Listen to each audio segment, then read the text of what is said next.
Bueno, muy buenas tardes con todos. Vamos a empezar la clase. Resulta que el día lunes, pues, no hicimos la preparación o no realizamos lo que es la preparación. Así que vamos a presentar hoy esa actividad. En teoría debería estar ahí, ¿no? Y tengo unos pequeños anuncios, ¿no? Revisando el calendario, resulta que prácticamente el día de hoy y el día lunes 12 tenemos clase y de ahí ya no tenemos más clase. Pero el lunes 12, por eso dije lo del 5. El lunes 12. Hola. De tal forma de que creo que en esas dos clases lo que vamos a hacer básicamente es complementar lo que es el tema de columnas y hasta ahí vamos a llegar pues en este curso. ¿Listo? La parte de estribos, pues vamos a necesitar más de una clase para darla completa y prefiero mejor que hagamos un ejercicio de pronto de columnas para complementar eso en vez de mirar nada de prácticamente de estribos. ¿Listo? Entonces, el miércoles 7 tenemos examen, según lo que aplazamos, ¿no? Y bueno, tengan en cuenta eso. ¿Listo? Al respecto de la ruleta, el día de hoy tenemos que una preparación, en la cual consiste de revisar lo que es el método de magnificación de momentos. Hola. Para calcular los momentos de diseño de columnas, ¿no? Entonces, vamos a arrancar con esa parte y las personas que van a presentar, pues específicamente van a ser los siguientes, ¿no? Ahora, ojo, la próxima semana tenemos examen, ¿no es verdad? Y el lunes 12,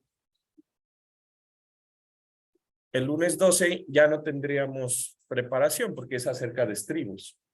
Entonces, esta es la última preparación del semestre, básicamente. Entonces, Cristian. Ya.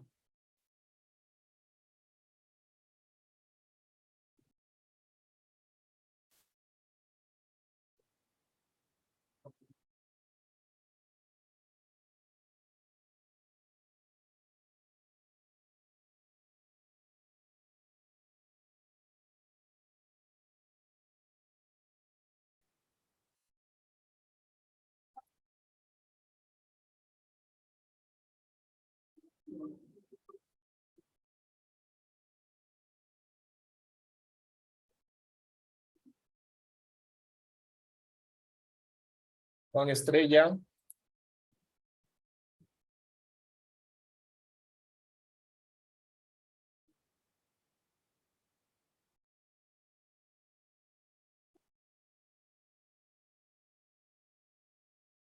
Wilson Mejía. De los tres que acabo de mencionar, solo estás tú. Ok.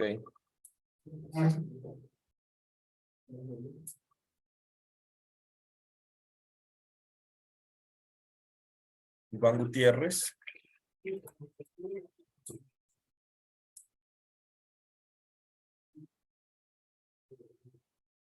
Iván Gutiérrez.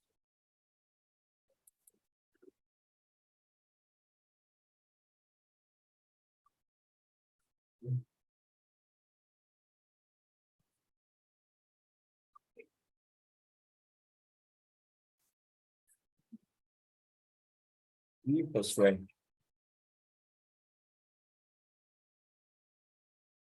Josué.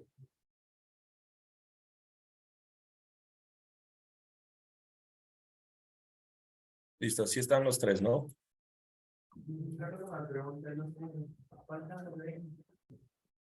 Tienen dos, al menos tienen dos.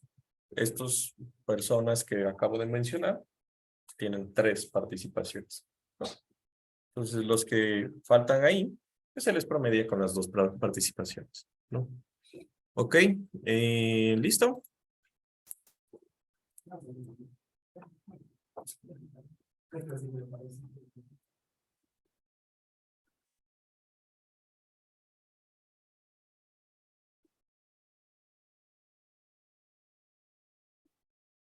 Entonces, sí, dale.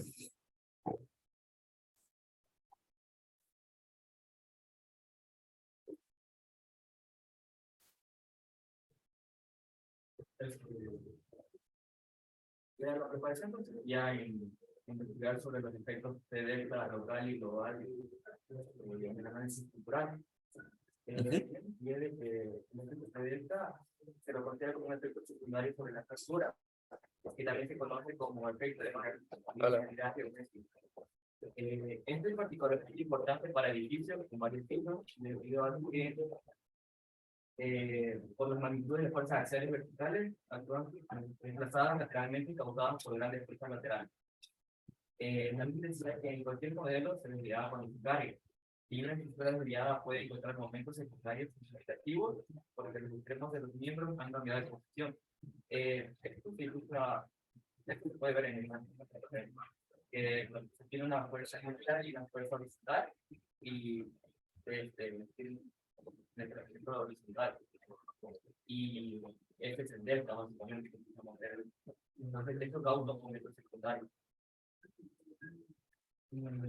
Ok, ya, específicamente para el método de magnificación de momentos, ¿qué tipos de P delta existen, Cristian? ¿Qué encontraste? Porque esa era la consulta, ¿no? O sea, los métodos, ¿sí? De análisis P delta global en el análisis estructural de los métodos matricial de rigidez. ¿Te refieres a la matriz de rigidez? Sí, ¿cómo se puede incluir efectos P delta mediante esto, ¿no? En el método matricial de rigidez. ¿Qué encontraste acerca de eso? O sea, estas son las matrices locales para que se diga orden. Ya.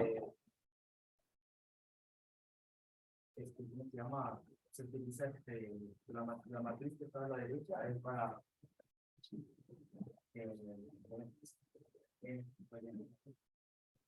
para la locales y el izquierdo para globales.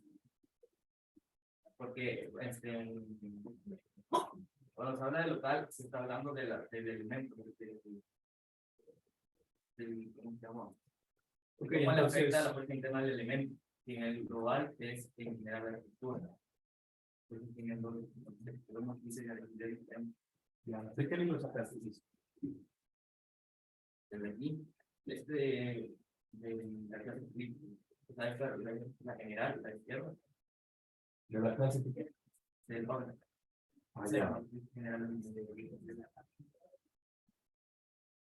Ok, entonces, ¿cuáles efectos locales y cuáles efectos globales? La izquierda es efectos globales, la de la derecha es efectos locales. Ok. Ya. En general, lo que está mostrando es la matriz de rigidez de un elemento en la parte de la izquierda, ¿no? Y lo que está mostrando no es efectos globales de la matriz de rigidez. No están incluidos ahí efectos globales. Según tengo, se utilizaron dos matrices, la de la geometría y la de la... Esa es la geometría. Sí, y la pero en la ecuación sí.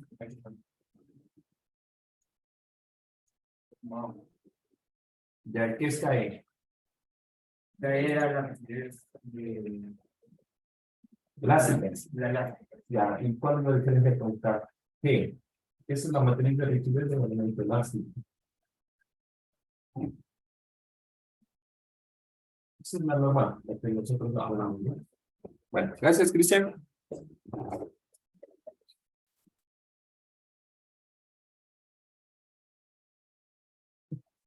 Listo.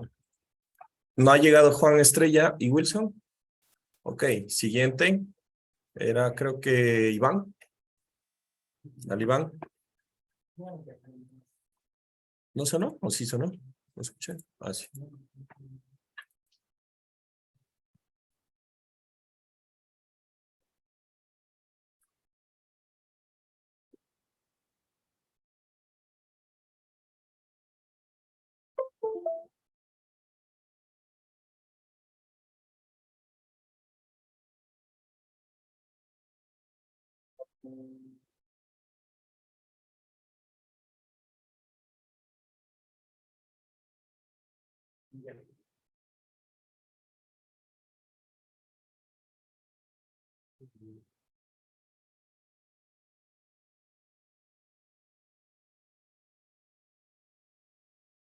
Ya, entonces, la preparación del módulo B es la comentar en literatura cuáles son los efectos alocales, ¿verdad?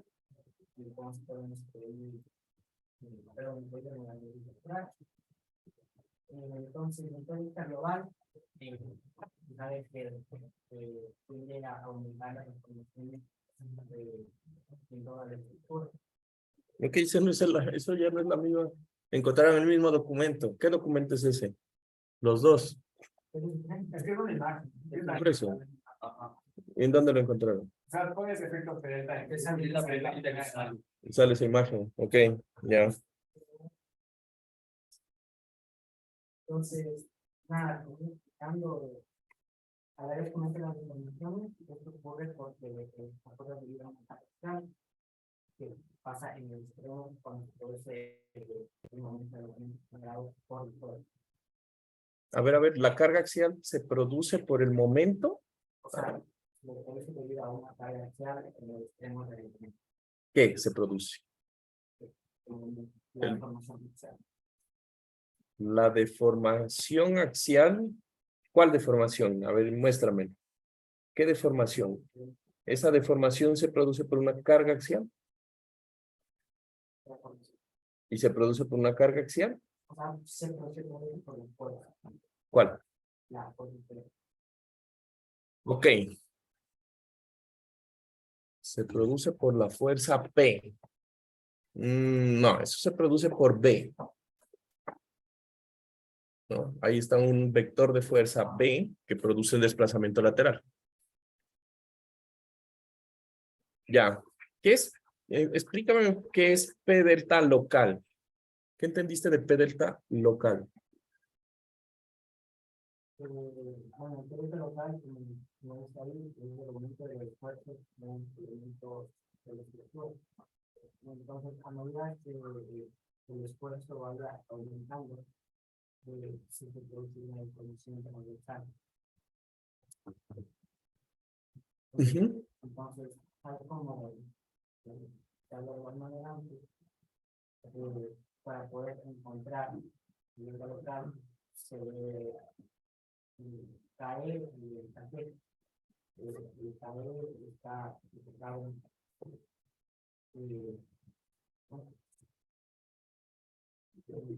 Nuevamente, ¿no? Esa es la matriz de rigidez elástica. Y la otra es... Ya, entonces, ¿cómo paso de efectos locales a efectos globales? Y la otra es la matriz de rigidez de efecto normal, o sea, esa es la que armamos siempre, ¿no? Pues, ¿cómo paso de efectos locales de P delta a efectos globales de P delta?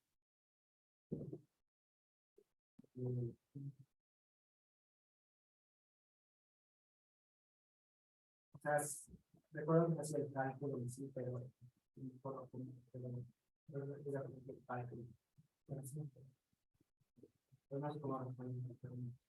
Ok, siguiente pregunta. ¿Cómo armo o qué significa en esa ecuación una carga P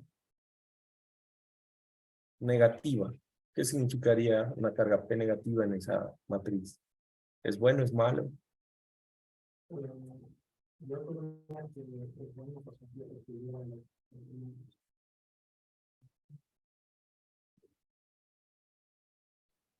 Ok, a ver, vuelve a la... Vuélvete a la imagen. A la inicial, la que encontraron todos. Ya, si esa carga es P negativa, ¿equilibra qué momento?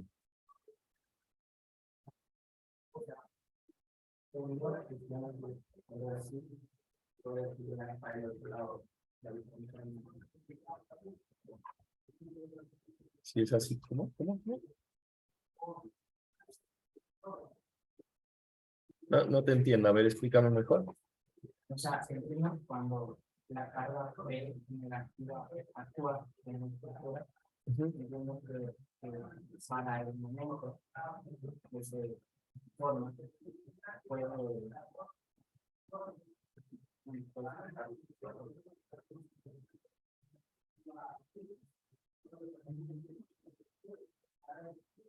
Ya vas a tener tu turno. Tranquilo, no comas ansia. Ok, gracias, Iván. Dale, ahora sí. La PP. No, sí, tu presentación. Tranquilo, desde el inicio.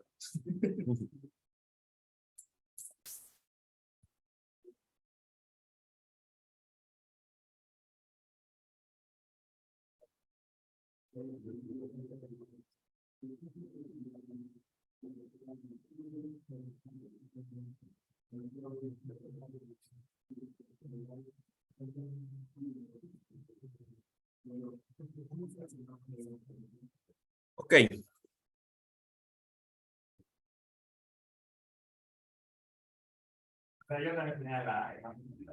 Ok, ya que encontraste.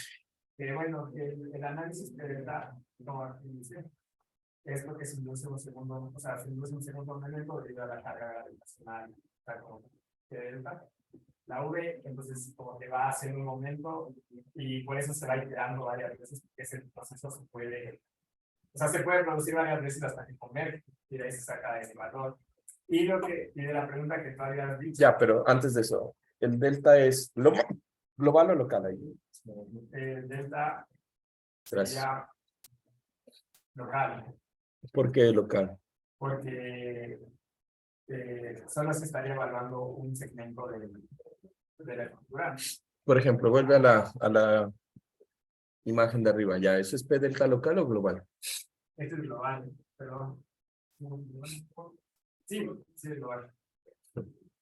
Ya, entonces, ¿cómo se calculan los efectos P delta local? Local.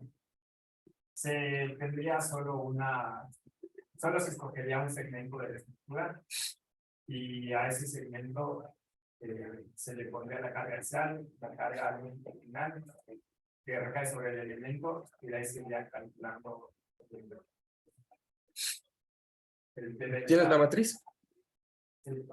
A ver.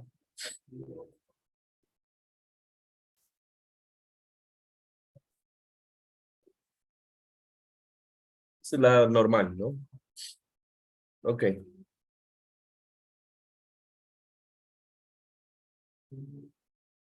Aquí decía cómo se calcula la.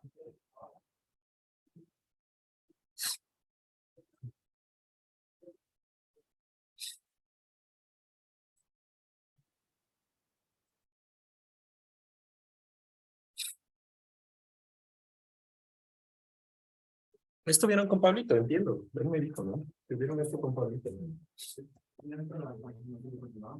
A ver, baja la matriz.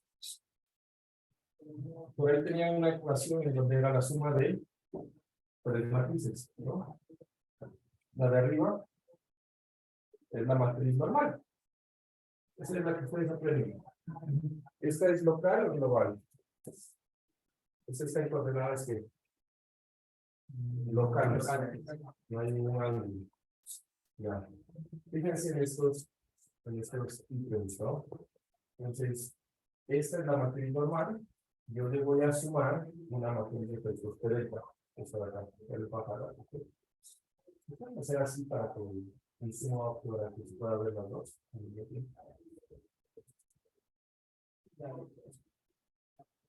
La idea es que cuando yo tengo una carga P positiva, estos valores se vuelven positivos. Y al sumar, estos se vuelven pues, más negativos. Lo que hace que la rigidez aquí se disminuye. Ese es el fenómeno de respecto al PDK. Localmente, en la matriz de rigidez en coordenadas locales, entre más carga de compresión tenga. Bueno, por cierto, eso es importante. Estoy hablando de que se reste, pero hagan de cuenta que una carga P positiva, pues es una carga P que está en tensión.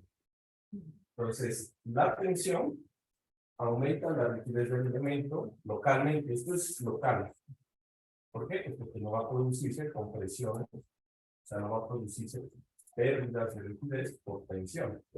Pero si esta T es negativa, esto se vuelve negativo.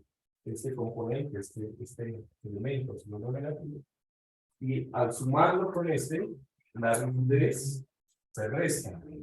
Entonces, ¿qué tengo? Una rigidez más pequeña del elemento, solamente por tener carga axial. Eso es P delta local. ¿Cómo lo paso a ser P delta global? Pues sencillo, o sea, hago la matriz de rigidez global de la estructura. Con P delta, poniendo la orientación de los elementos y armando pues, todo el sistema. Pero bien, por eso no hay matriz de rigidez P delta global, ¿no? Se arma en función de estos individuales. Eso, ¿eh? Entonces, si yo tengo una carga P negativa, pues el efecto es que me resta, porque es una compresión en el elemento, y lo que pasa es que el elemento tiene menos rigidez. Y si tengo una positiva, pues es benéfico. ¿Y cómo se pasa del uno al otro? Pues armando la matriz de rigidez.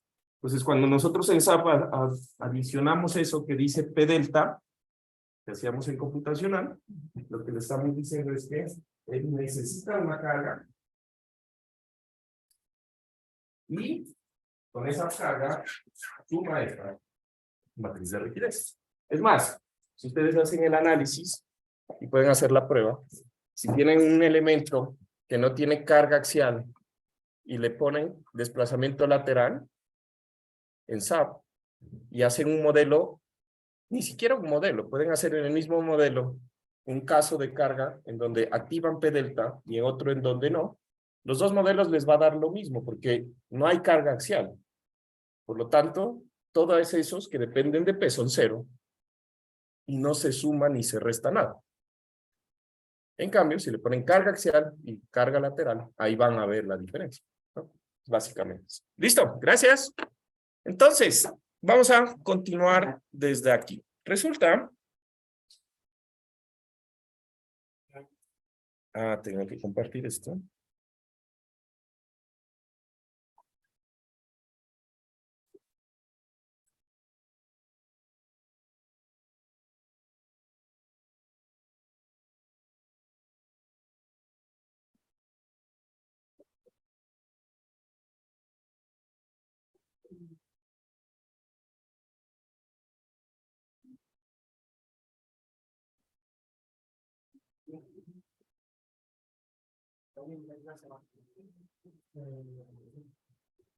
Ok.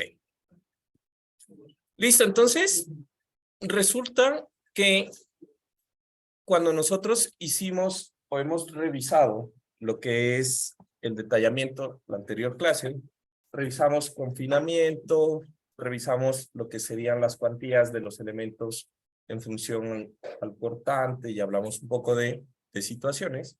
Hoy vamos a complementar y ya terminar la parte del detallamiento estructural de lo que serían las columnas, hablando de las cuantías de refuerzo longitudinal máximas y mínimas que van a tener estos elementos. ¿Listo? Entonces, en esta parte, ustedes lo van a encontrar, yo le he llamado el refuerzo mínimo y máximo de columnas.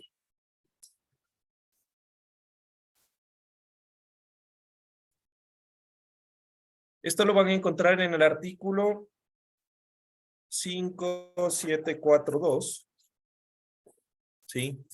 Y vamos a tener también partes en el artículo 5512, pero bueno, vamos a hablar un poquito acerca de eso. Entonces, ¿qué tenemos acá? Resulta que yo voy a tener una cuantía máxima. Y en el ACI, esto es otro cambio que hay en el ACI. ¿Cuál es la máxima cuantía que yo puedo colocar a un elemento de columna en refuerzo? ¿Quién recuerda? ¿Ah? ¿Cuánto? No. En el ACI normalmente en columnas hay un valor. Un poquito más de cuantía. 0.08. 0.08, que es 8%. Ay, perdón, esta iPad está sin batería. 0.8. ¿Listo? Entonces, aquí va a haber un pequeño cambio en cómo yo calculo el valor de la cuantía. Entonces, aquí me dice que la ecuación para calcular la cuantía máxima está en función de estas relaciones. El área de acero entre el área bruta más el APS por FPU. Perdón, un segundo, Valeria.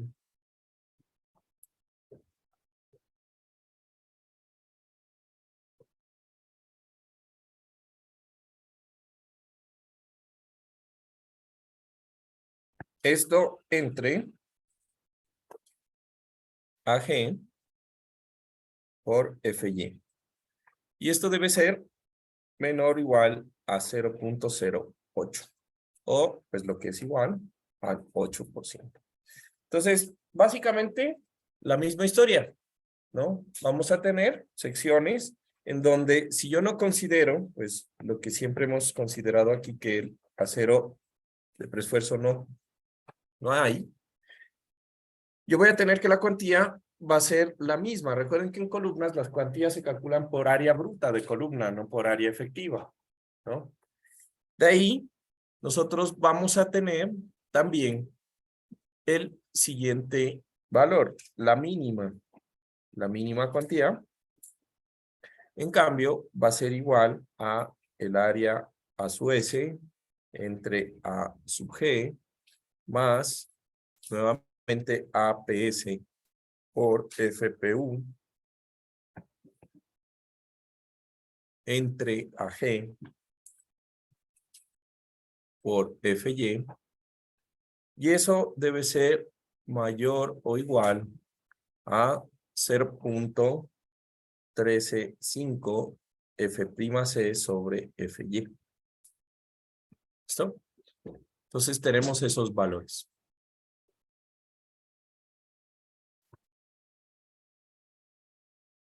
¿Listo? Ahora, en estas ecuaciones hay unos límites. Entonces, fíjense que debe ser mayor a 0.135. Sin embargo, sí, tenemos que el F'C es menor o igual a 15 KSI. Y las cargas permanentes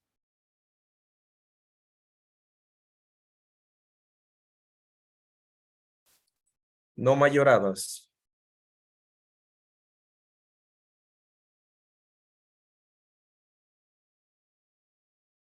¿sí? Que yo voy a poner que las cargas pues van a ser DC, son menores o iguales a 0.4 F'C por AG. ¿Sí? ¿Cachan que esto, pues aquí en este caso sería la carga P de C.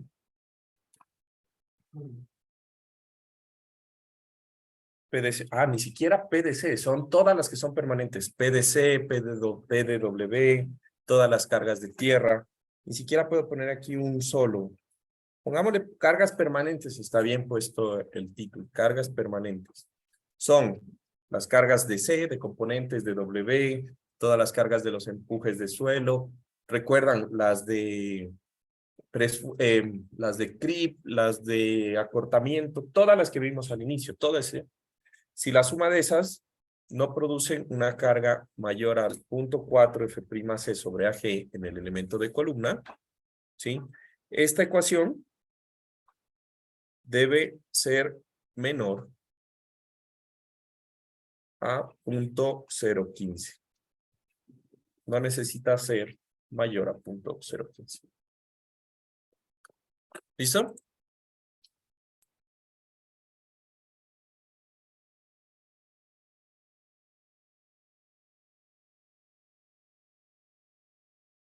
O sea ese 0.35 de F'C sobre Y no debe ser menor a 0.015. Sí, no necesita ser mayor, no necesita ser más grande que 0.0, 0.00. ¿Listo? Ok. Entonces, de aquí vamos a hablar de, entonces, cómo vamos a tratar en nuestro curso, ya que tenemos la cuantía mínima del acero longitudinal, sabemos también cuáles son los estribos mínimos, las separaciones, ya tenemos todo para detallar una columna solamente por criterios de detallamiento. Yo ya sé el área y pues con el área sé el área bruta y puedo hacer aquí una ecuación y ¡pum! Saco cuánto es el área y reparto el acero, ¿no? Entonces, lo siguiente que es importante saber es el número, el mínimo número de varillas.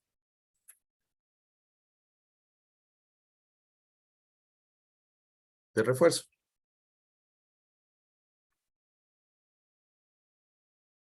Entonces, cuando nosotros hablamos del número mínimo de varillas de refuerzo, pues vamos a tener dos elementos típicos. Ahí he dibujado una columna rectangular y una columna circular, y en esos dos elementos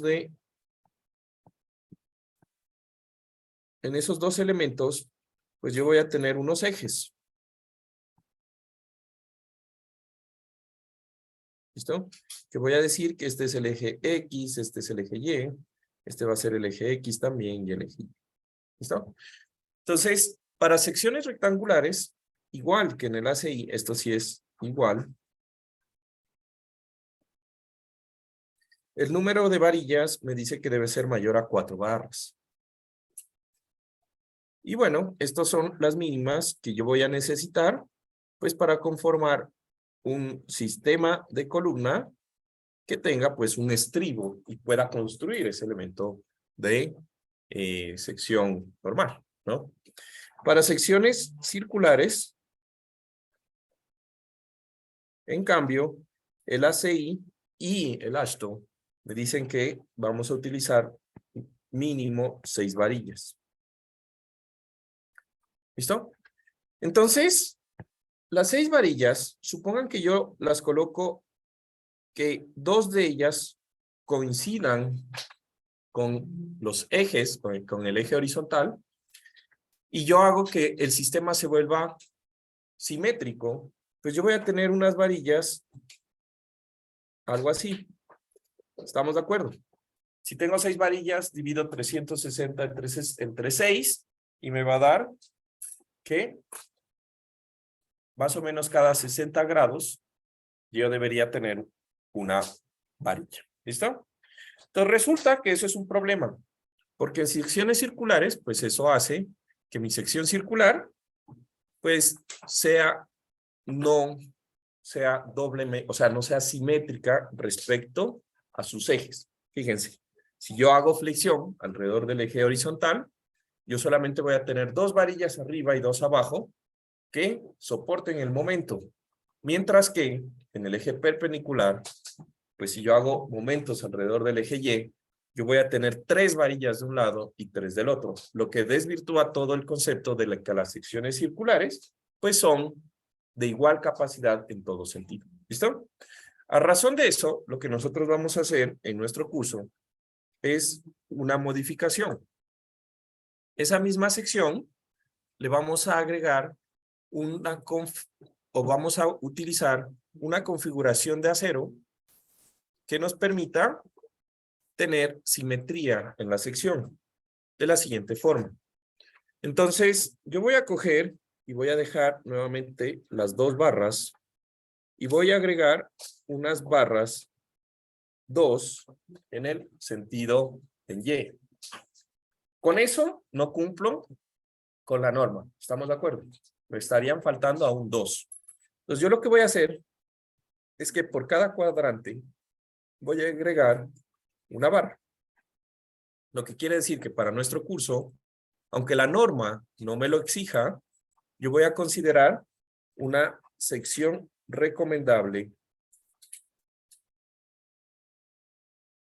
con un número de varillas igual a 4 más n veces 4 varillas.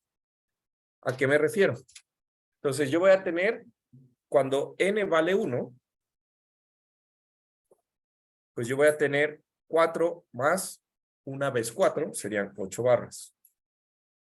Cuando n vale 2, tendría 4 más 8, serían 12. Y así voy incrementando en múltiplos, ¿no? Cada vez de 4 en 4 varillas. ¿Listo? Eso hace que nuestra sección tenga alrededor de cualquier eje, pues la misma cantidad de varillas actual. ¿Listo? Recomendable. Ahora, nosotros sabemos también que yo voy a tener barras de refuerzo en general, ¿no? Entonces, ¿cuál es el número mínimo de barras de refuerzo para lo que son columnas? Pues vamos a decir que el diámetro mínimo que vamos a utilizar nosotros en nuestras columnas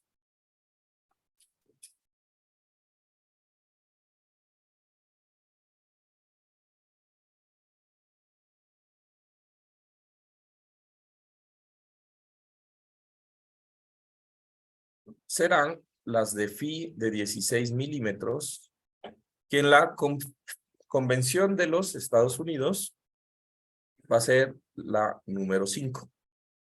Entonces, con eso vamos a partir. Entonces, fíjense, ya sabemos que nuestras columnas, al menos, van a tener 4 barras. Sabemos que entre estribo y estribo de una de esas barras, pues no deben haber más de 35 o 14 pulgadas o 35 centímetros, lo que quiere decir que yo ya voy colocando barras. Sé que puedo tener barras que están sueltas entre nuestros ejes. Sin embargo, esas barras no deben ser o deben tener una longitud más grande que 6 pulgadas, en donde 6 pulgadas es casi 15 centímetros entre una barra. 15.20, exactamente, 6 pulgadas son 15.20 centímetros entre una barra que está sujeta a un gancho o una barra que no está sujeta a un gancho. Tenemos la cuantía mínima de acero y bueno, con eso ya, sin haber hecho un modelo de SAP, ya tenemos un detallamiento de estribos, de sección longitudinal, etcétera. ¿Listo? ¿Qué es lo que nos está faltando? Hablar un poco acerca de lo que sería, pues, requisitos adicionales en función de las longitudes de desarrollo. ¿Listo? Entonces, nosotros hablamos al final de la clase que los traslapos en columnas los íbamos a hacer ¿en qué parte?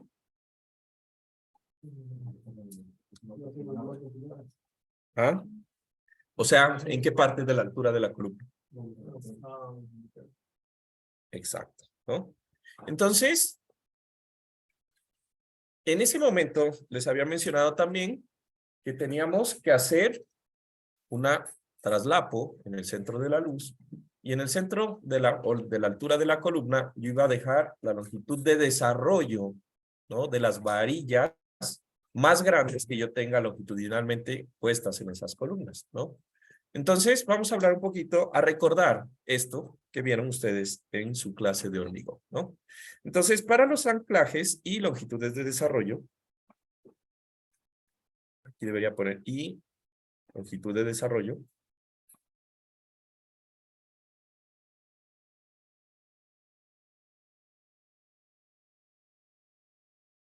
Entonces, el Ashton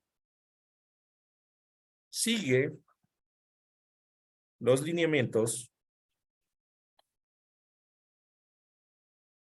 del ACI 318. ¿Listo? Y entonces, nosotros vamos a tener aquí algunos tipos de longitudes de desarrollo, ¿no? Primero, vamos a encontrar la longitud de desarrollo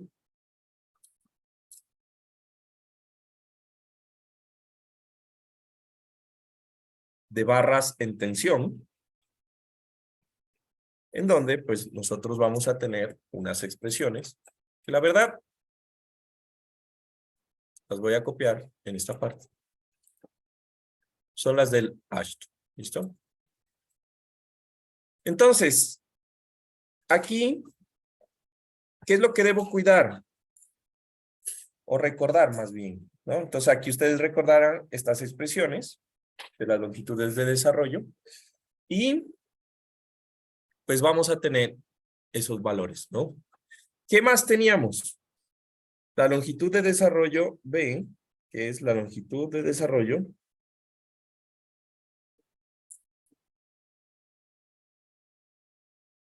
en compresión.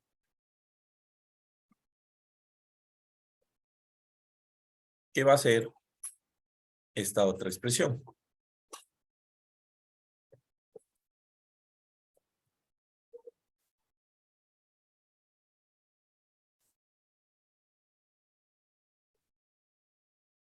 ¿Listo? Y aquí, algo que ustedes recuerden de su clase de hormigón. ¿Cuál es más grande? ¿Anclar una barra en tensión o en compresión? Es más, vamos antes. ¿Qué es una longitud de desarrollo? ¿Para qué sirve? Porque yo necesito eso.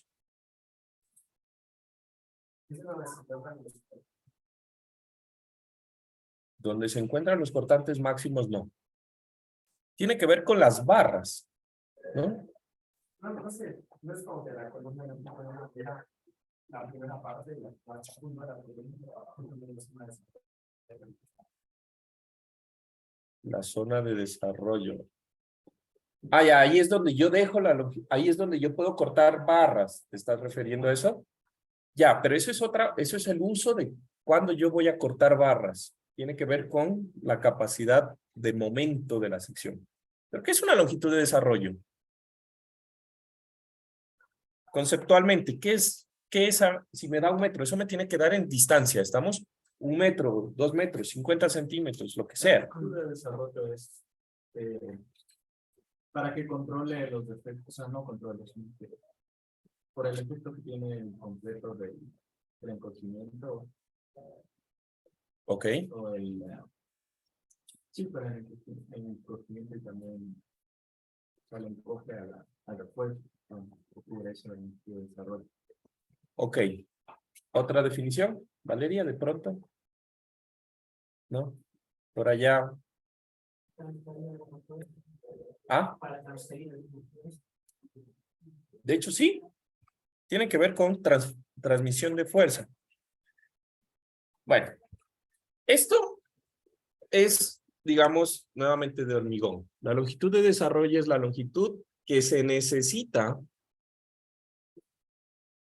estar incrustada una barra de hormigón, una barra de acero dentro del hormigón, para que cuando yo la tensione,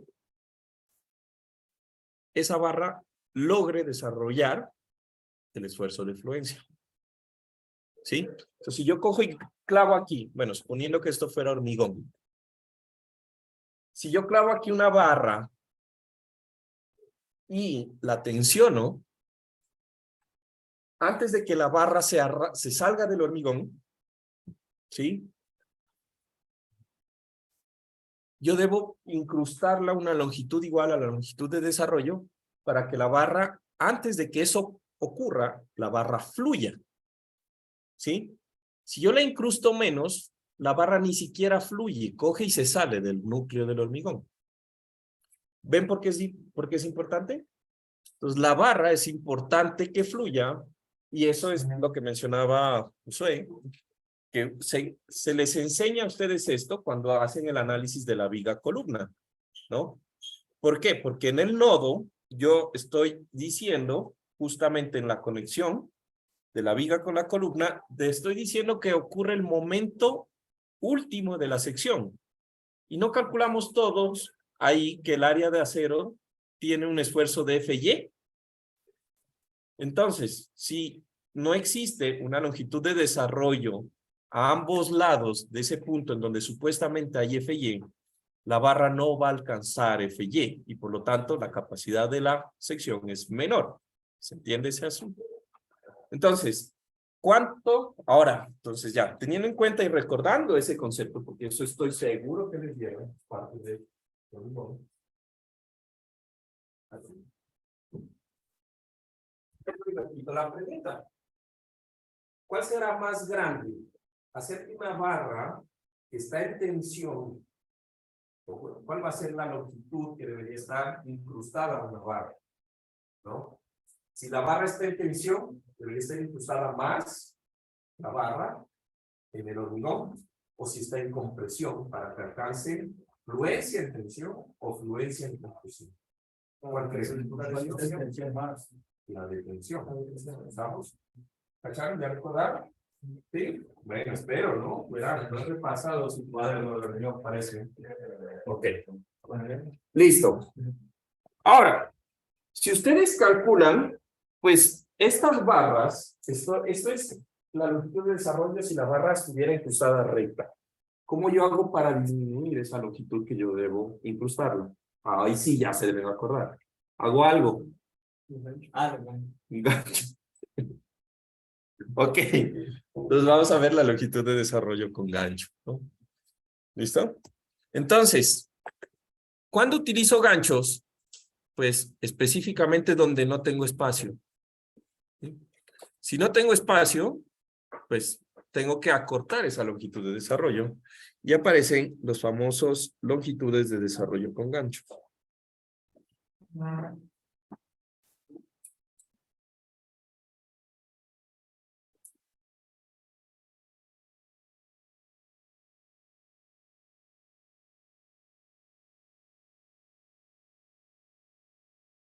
¿Listo? Y nuevamente, pues nosotros tenemos unas ecuaciones en las cuales el gancho también tiene una parte importante dentro del cómputo, ¿no?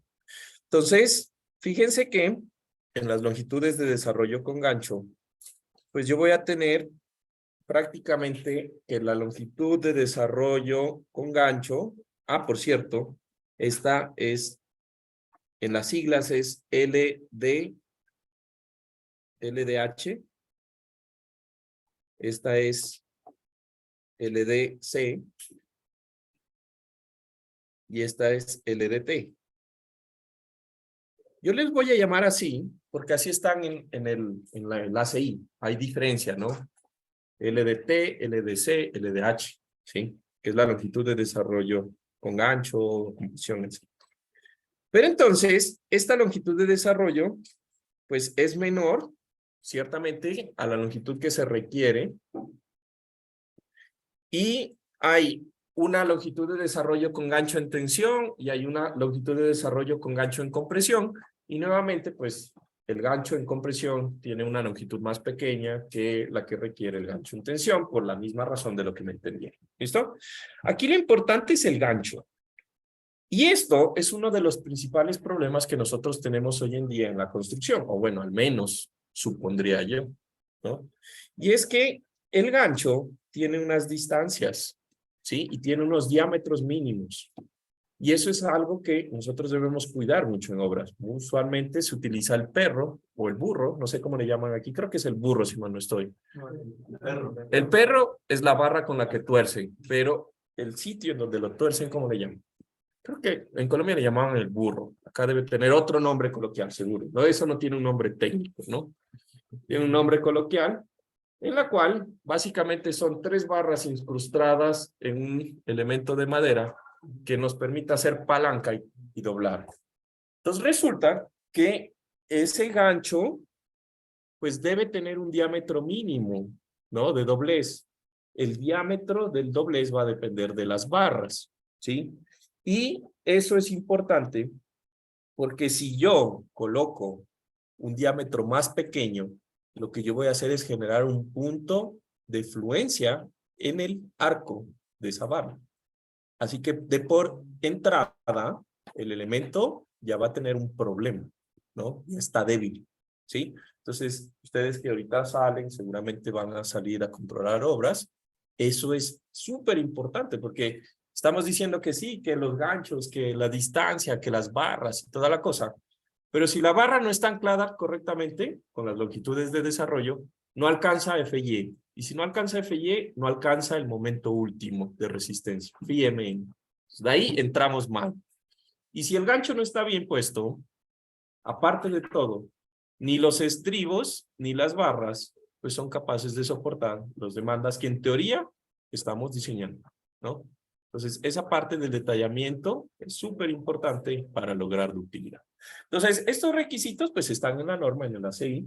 Aquí he tomado una foto, ¿no? Esta foto, de hecho, la saqué del Ashton, la figura C510, no sé qué cosa, en donde aparecen esos requisitos.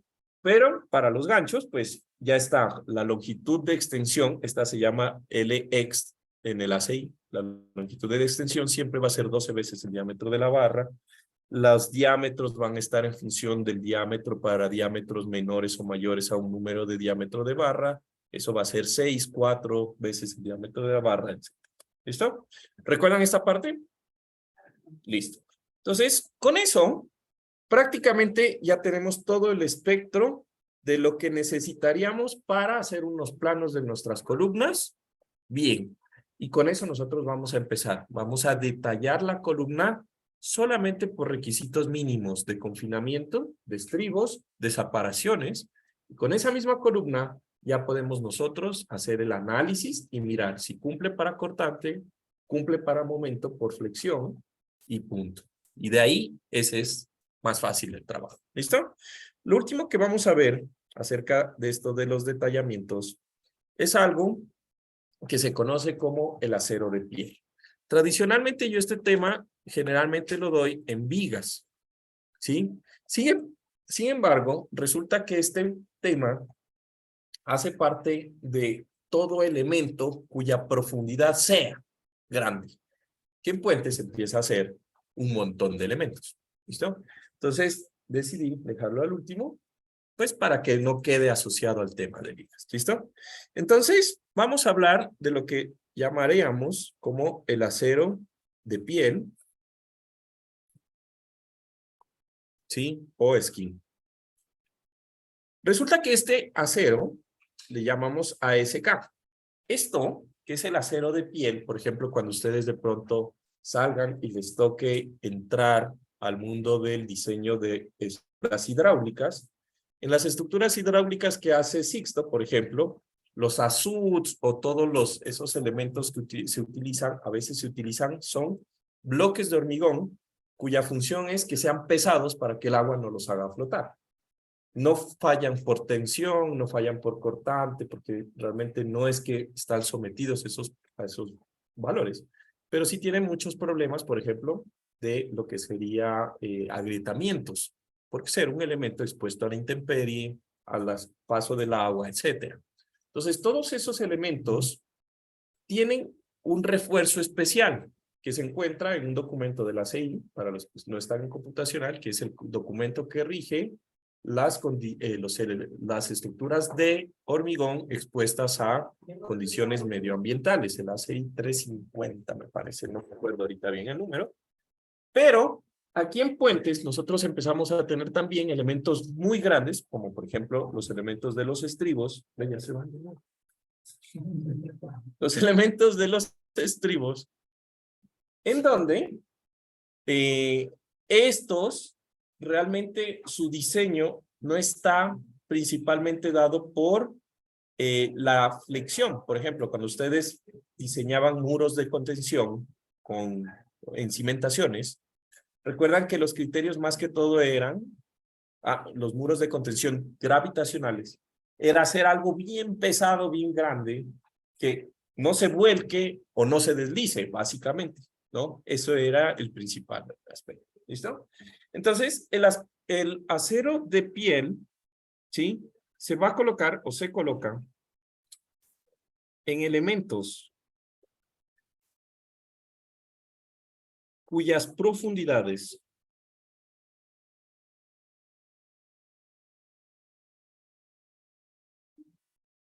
sean apreciables.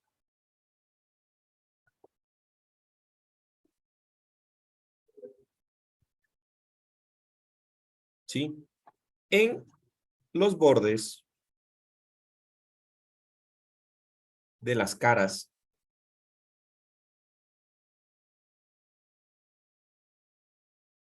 de los elementos. ¿Listo?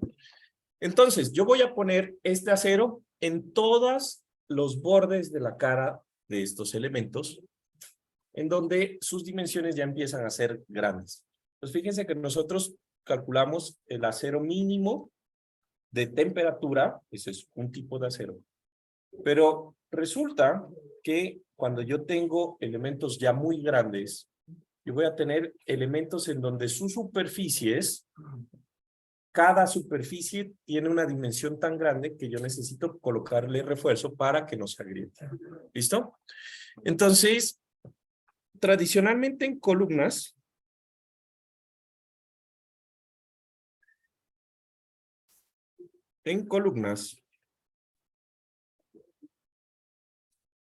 el refuerzo se ubica homogéneamente alrededor de todas sus caras.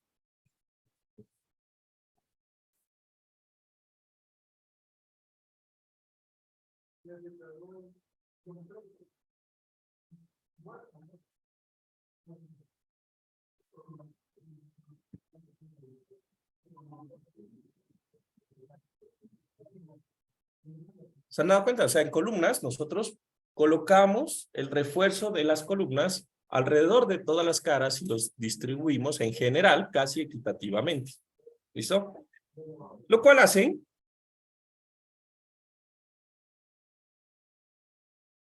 que debido a sus exigencias por flexión,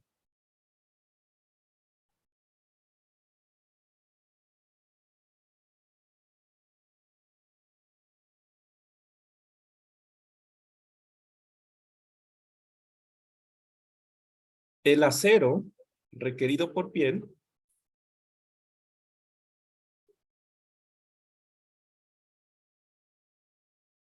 sea menor al requerido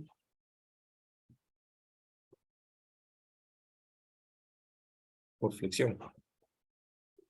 Y esto es muy usual en columnas. Entonces, como las columnas las diseñamos para que tengan prácticamente flexión en ambas direcciones, entonces todas las caras del acero, pues todas las caras de la columna tienen acero y por lo tanto, pues la demanda de flexión en las columnas empieza a ser mucho mayor a lo que se necesita por acero de piel. ¿Listo? Por otro lado, en vigas,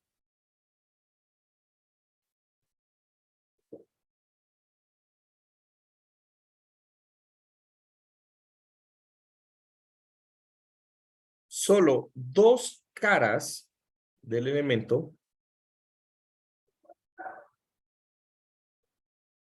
concentran todo el refuerzo requerido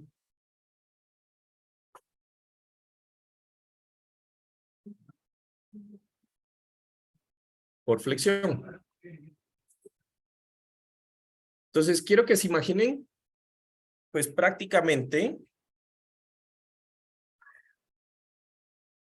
una sección rectangular de una viga de un puente, 40 centímetros, 60 centímetros de ancho por 1 metro. En nuestro ejemplo, ustedes son de lunes, es 1,50 m, me parece, de Peralte. Ustedes tenían el puente continuo, ¿no? 1,50 m de Peralte. Y prácticamente lo que yo voy a tener es en la parte de arriba, en la cara de arriba, el acero a compresión, y en la cara de abajo, al acero en tensión. Y el resto de las caras laterales, pues, en teoría no necesitan acero. ¿Estamos? Entonces, cuando ocurre eso, que son secciones con mucha profundidad, en donde más de una cara, pues, está con ese tipo de condiciones, ¿sí? Pues, yo voy a necesitar colocar acero adicional por piel, ¿no?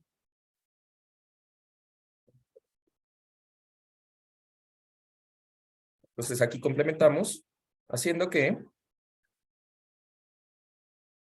las caras verticales queden sin refuerzo alguno.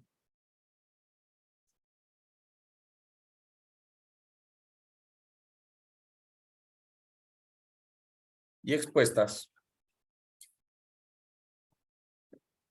al agrietamiento. ¿Listo? Entonces, ¿cómo vamos a tener, pues, el cálculo de este refuerzo? Resulta que yo voy a tener aquí una sección en donde yo voy a tener, por ejemplo, un elemento en donde una tiene un H, en donde pues esto para elementos de puente empieza a ser entre 1 metro y 2 metros, 1,50 m y 2 metros, según la luz. Básicamente, pues una luz para una viga. Recuerden que para luces más pequeñas, pues yo de pronto no hago una viga, hago un solo puente tipo los Aitén, ¿no?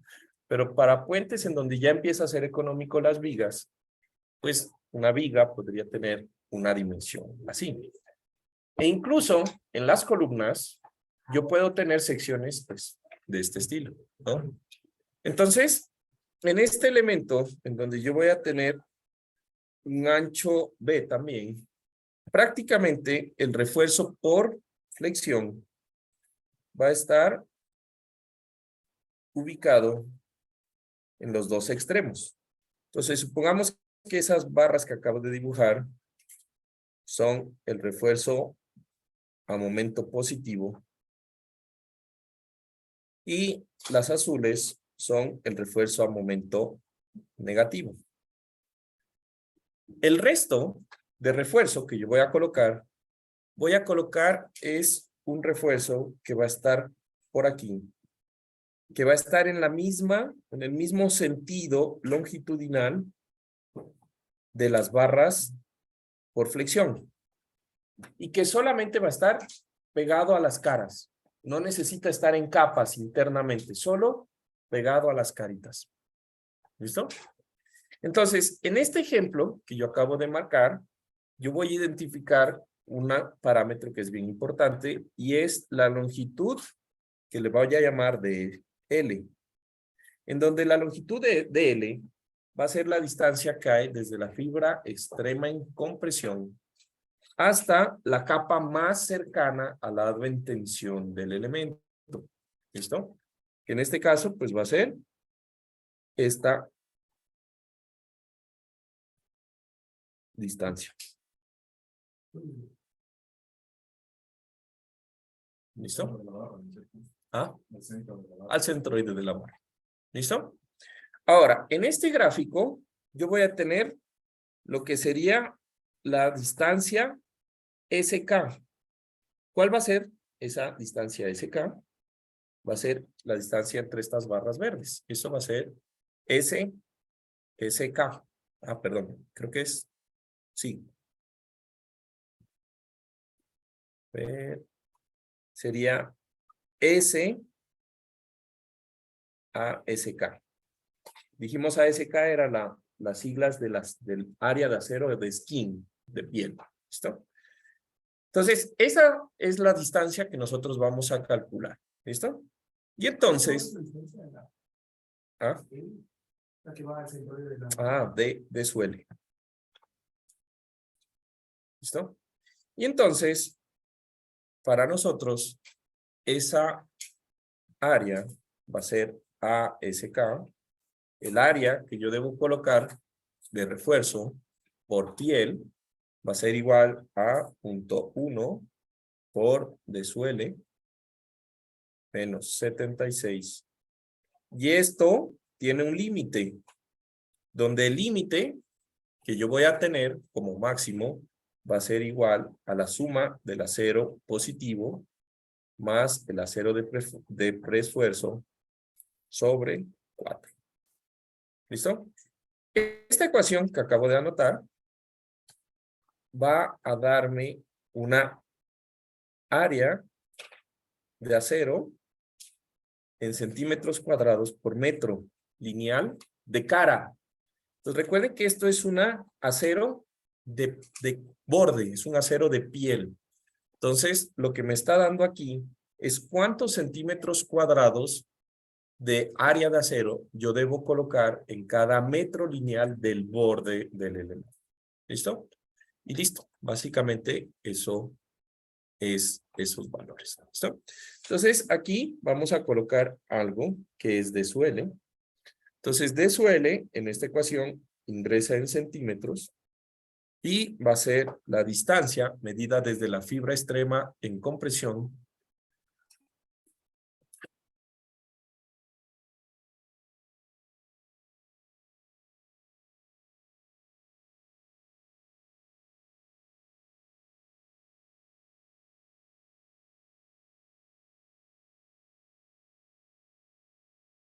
al centroide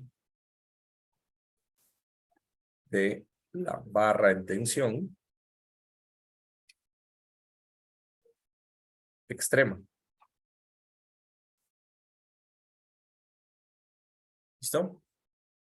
De ahí tenemos lo que es el área en nuestro gráfico AS, AS' y ASP. En nuestro gráfico no tenemos ASP, pues porque no tenemos acero de preesfuerzo, pero pues este sería el área de acero en tensión. Ah, y esto está en centímetros cuadrados, pues.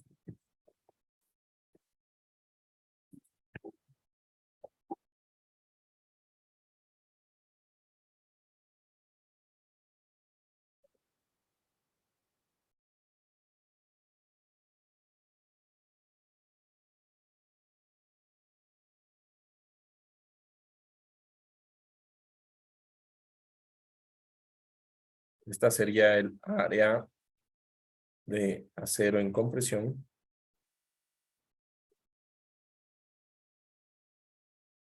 Y esta sería el área de preesfuerzo.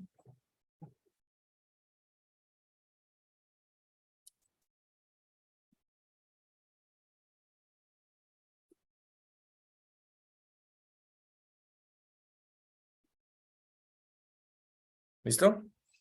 Y tenemos ahí que la separación S, que dije ASK, pues va a tener unos límites, ¿no? Entonces, esto va a ser menor o igual al mínimo entre dos condiciones de L sextos y 30 centímetros.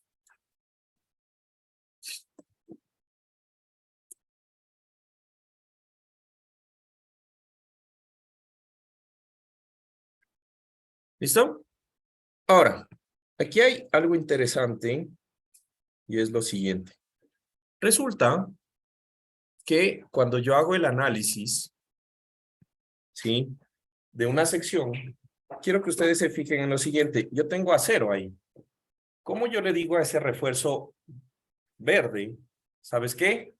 No aportes cuando la viga esté en tensión. Perdón, en flexión. No aportes al momento último de capacidad de la sección. Si ya está construido, pues la sección pues va a reaccionar con todo su refuerzo. ¿Estamos de acuerdo? ¿Eso es benéfico para mí o perjudicial? ¿Qué opinan ustedes? ¿Por qué? Sustenten su argumento. Porque había que, o sea, nosotros diseñamos para que el acero sea útil. Entonces, si tenemos más acero, cambiaría el momento de ser útil, podría, no se activaría el acero al momento que yo quiero hacer. O sea, podría perder la vida. Muy bien, perfecto. Muy bien, perfecto. Todo lo que dijeron está en la misma sintonía. Como yo tengo más acero, obviamente, bueno, de pronto no tan obvio, pero bueno, digamos que si sabemos de hormigón, como sabemos que entre más acero tengo, pues la deformación unitaria del acero es menor, la máxima, porque necesito menos deformación para equilibrar el momento, ¿no? Porque tengo más barras actuando y deformándose. Entonces, eso es un problema, ¿no? Yo puedo estar, ¿sí? Teniendo ese problema en general. ¿Listo? Entonces, aquí vamos a poner como nota lo siguiente. Este acero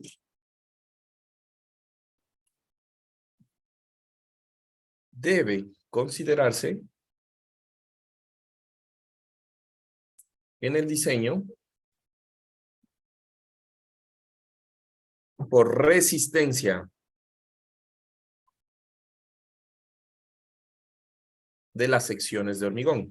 Y aquí digo de las secciones, porque, por ejemplo, aquí puse el ejemplo de una viga, pero pues va a ser cualquier elemento. Estamos de acuerdo que si yo tengo un, no sé, un estribo, en donde tengo que poner este refuerzo de piel también, pero pues el estribo no está sometido a flexión, es un elemento supremamente macizo que lo único que hace es soportar compresión, principalmente. Entonces, en el estribo que haya más o menos, pues igual el fallo va a ser por compresión en el hormigón, o sea, ni le va ni le viene, ¿estamos? Entonces, el acero debe considerarse en el diseño por resistencia de los elementos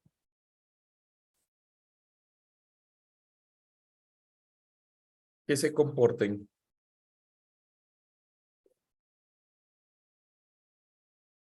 por flexión. ¿Este acero de piel también sería para la columna, por ejemplo, o para este?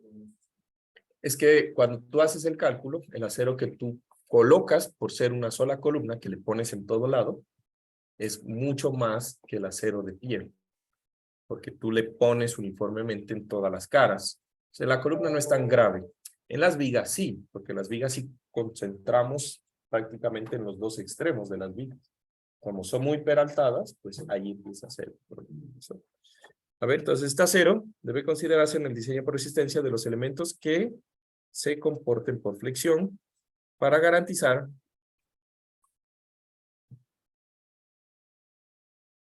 dos cosas.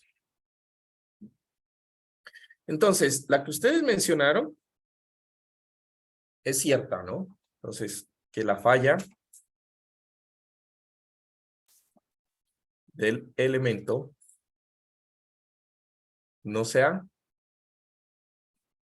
o bueno, pues, de hecho, la negación generalmente nuestra mente no lo entiende, pero aquí en este caso, pues lo voy a colocar, ¿no? Que la falla del elemento no sea frágil, que podría decirlo en positivo que sea dúctil, ¿no? Pero aquí quiero hacer énfasis en que no sea frágil, ¿sí? Y lo otro, el otro, digamos, análisis que yo debo garantizar también es que la sobrecapacidad del elemento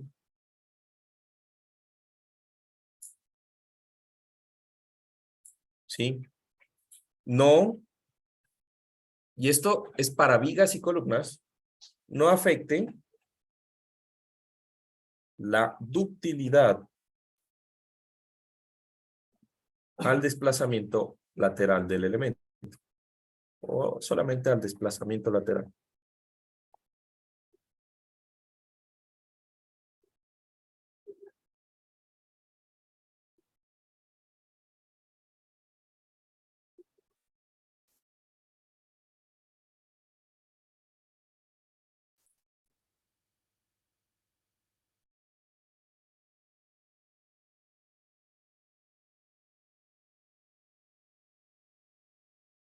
¿Listo?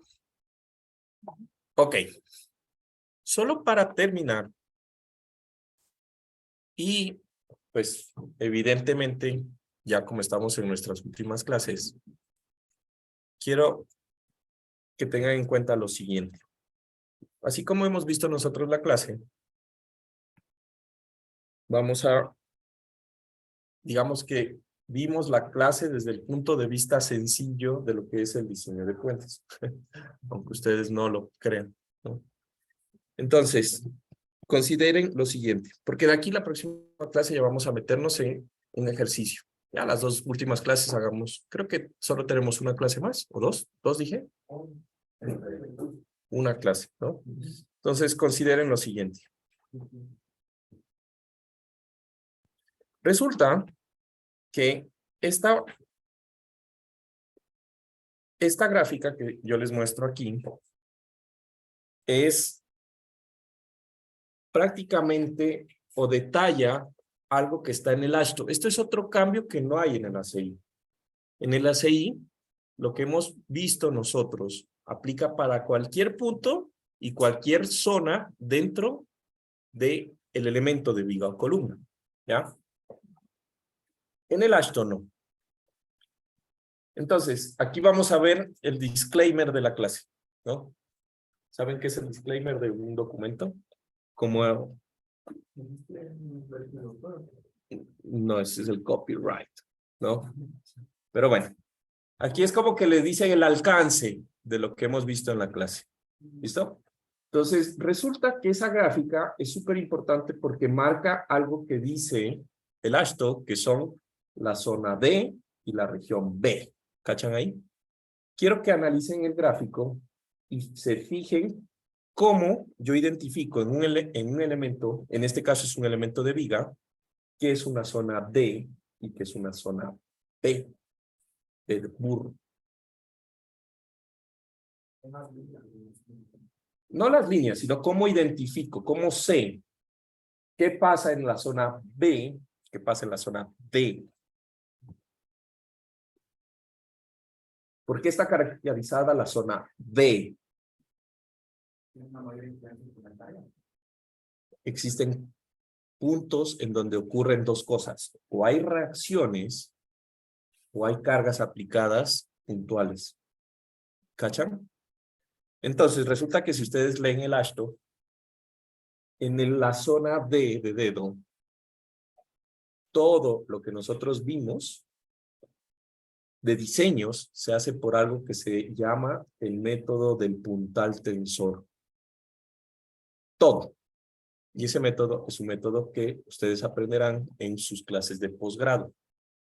¿Listo?